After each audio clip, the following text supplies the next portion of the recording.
In today's video, we will fix a Frigidaire Refrigerator ER FA error. Freezer can reset and defrost and fix guide. Fix 1. You can reset the refrigerator. Unplug the refrigerator from the power outlet. Wait for around 5 to 10 minutes. Plug it back in and turn it on. And check if the ER FA error is gone. Fix 2.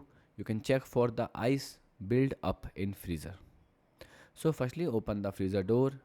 Look at the back panel inside the freezer. If you see heavy ice cream buildup, unplug the refrigerator.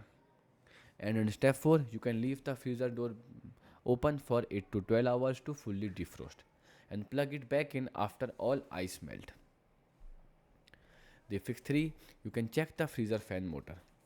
Unplug the refrigerator, remove the back panel inside the freezer, or you can use a screwdriver. Locate the evaporator fan. Try spinning the fan blade gently with your hand. If it does not spin freely, make sure the fan motors may need replacement. The fix 4, you can check fan wiring connection. Unplug the fridge, remove the freezer back panel, inspect the wire connected to the fan and make sure all connectors are tighter and not damaged. And reconnect loose wires and reassemble it.